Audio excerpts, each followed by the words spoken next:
జై శ్రీరామ్, అందరికీ నమస్కారం. వెల్కమ్ టు న్యూస్ అఖండ. నేను మీ కస్తూరి శ్రీధర్.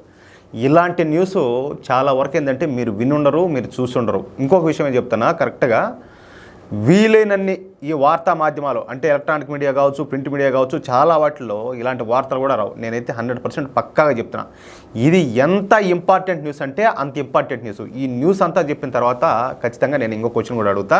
దయచేసి ఈ వీడియోని ఎంత మాత్రం కూడా ఎవరు స్కిప్పులు కొట్టకుండా వీడియో అంతా చూడాలని చెప్పేసి మిమ్మల్ని అందరినీ సవినంగా పెట్టుకుంటా ఉన్నా. 2003 నుండి 2015 వరకు చైనా ఈ ప్రపంచంలోని దాదాపు అన్ని రకాలటువంటి ఖనిజాల మీద పట్టు సాధించింది.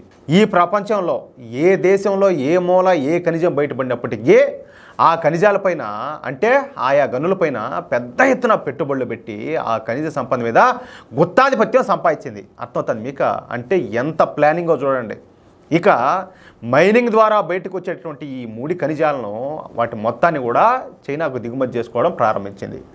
ఈ విధంగా ఈ భూప్రపంచంలోని 40% ఖనిజాల మీద చైనా పట్టు బిగించింది. అర్థమవుతుంది కదా మీకు? ఇలా ముడి ఖనిజాల మీద గుత్తాధిపత్యం సంపాదించడం మూలంగానే ఈ ప్రపంచంలోని దాదాపుగా అన్ని రకాల వస్తువులను చైనా తయారు చేయగలుగుతుంది. అన్ని దేశాలకు తమ ఉత్పత్తులను ఎగుమతి చేయగలుగుతుంది. అంటే ముడి ఖనిజాలు ఉన్నాయి కాబట్టే చైనా వివిధ రకాల వస్తువులను తయారు చేయగలుగుతుంది. మరి మన దేశ పరిస్థితి ఏంది? చైనా మాదిరి ఉన్నది. మనకంటే వెనక స్వాతంత్రం వచ్చినటువంటి చైనా ఆ స్థాయిలో ఉంటే డెవలప్మెంట్ విషయంలో ఆ విధంగా చూసుకొని పోతా ఉంటే మరి మన దేశ పరిస్థితి ఏంది? ఇక ఈ విషయంలో చైనాను ఎదుర్కోవడం అమెరికా వల్ల కూడా సాధ్యం కాల చెప్పాలంటే. దీంతో ఈ ఖనిజాలను సంపాదించే విషయంలో అమెరికా 14 దేశాలతో కలిసి ఒక కూటమి తయారు చేసింది. ఆ కూటమి పేరే MSFN. ఇక్కడ MSFN అంటే మినరల్ సెక్యూరిటీ ఫైనాన్స్ నెట్వర్క్ అని అర్థం. అంటే ఇప్పటికే ఈ ఖనిజాలపై 40% వాటాను చైనా సంపాదించగా మిగిలిన ఖనిజాలనైనా కూడా కాపాడుకోవాలని చెప్పేసి అమెరికా ఈ నిర్ణయం తీసుకునేది. అందుకే 14 దేశాలతో ఈ MSFN కూటమిను తయారు చేసింది. ఈ కూటమిలో Australia, Canada, Estonia, Finland, France, Germany, India, Italy, Japan, దక్షిణ Korea, Norway, Sweden, Britain, America దేశాలు ఈ కూటమిలో భాగస్వామ్య దేశాలన్నమాట.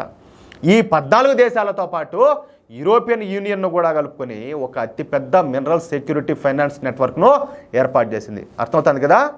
అయితే నిన్న అధికారికంగా భారతదేశం ఈ కూటమిలో చేరిపోయింది. అంటే నిన్నటి నుంచి భారత్ అధికారికంగా ఈ MSFN కూటమిలో వన్ ఆఫ్ ద మెంబర్ అయిపోయిందన్నమాట. చూడండి, అంటే ఎంత దూరదృష్టో ఎంత ఆలోచనో. దీనివలన అసలు ఓకే జాయిన్ అయినారు, ఆ కూటమిలో జాయిన్ అయినారు, దీనివల్ల భారత్కి ఏంది ప్రయోజనం, వచ్చే లాభం ఏందని చెప్పి మీరు అనుకోవచ్చు. చెప్తా, అది కూడా చెప్తా. ఈ మినరల్ సెక్యూరిటీ ఫైనాన్స్ నెట్వర్క్లో చేరడం మూలంగా భారత్కు ముడి ఖనిజాల కోసం ఆ దేశాన్ని ఈ దేశాన్ని దేవరించాల్సిన అవసరం లేదు. అంటే ఒక మాట చెప్పాలంటే అడుక్కోవాల్సిన అవసరం లేదు ఎవరిని కూడా. భారతదేశానికి ఏదైనా ముడి ఖనిజం కావాలనుకుంటే వెంటనే ఈ కూటమి దేశాల ద్వారా ఆ ఖనిజాన్ని దిగుమతి చేసుకోవచ్చు. అంతేకాకుండా దాదాపుగా, ఇది వినండి ఖచ్చితంగా, దాదాపుగా 30% తక్కువ ధరకు మనం ముడి ఖనిజాలను దిగుమతి చేసుకోవచ్చు. ఇక ఈ ముడి ఖనిజాలను మనం దిగుమతి చేసుకోవడం ద్వారా మనం కూడా చైనా మాదిరిగానే వివిధ రకాల ఉత్పత్తులను మన భారత్లోనే తయారు చేసుకోవచ్చు. తెలుసు కదా మీకు, make in India, Atmanirbhar Bharat ఇవన్నీ ఉన్నాయి కదా అందులో భాగంగా. అంటే ఇకపై చైనా మీద ఆధారపడకుండా భారత్లోనే ఆయా ఉత్పత్తులను తయారు చేసుకోవచ్చు. అంటే చైనా మాదిరిగానే, చైనా కంటే మెరుగ్గా, అలాగే కారు చౌకగా మనం కూడా వివిధ రకాల ఉత్పత్తులను తయారు చేసి వాటిల్ని విదేశాలకు ఎగుమతులు చేయొచ్చు. దీనివలన లక్షల మంది భారతీయులకు ఉద్యోగ ఉపాధి అవకాశాలు లభించడమే కాకుండా వేల కోట్ల రూపాయల ప్రజాధనం ఆదా అవుతుంది. అర్థమవుతుంది మీకు? చూడండి, ఒకసారి ఆలోచించండి. దీని వెనక ఎంత పెద్ద స్టోరీ ఉన్నదో చూడండి.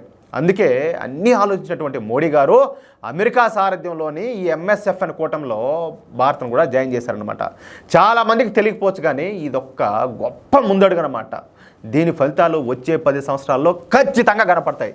అందుకే అభివృద్ధి చెందిన దేశాలన్నీ కూడా ఈ గ్రూప్లో చేరడానికి క్యూ కడుతున్నాయి. నేను ఇంకొక మాట చెప్తా. చాలామంది పనికిమాలినోళ్ళు, పోరంబోకముండా కొడుకులంతా కూడా మోడీ ఏం చేశాడు, మోడీ ఏం చేశాడని చెప్పి ఇప్పటికి కూడా మాట్లాడుతూనే ఉంటారు. కడుపుకు అన్నం తింటారో అశుద్ధం తింటారో తెలీదు.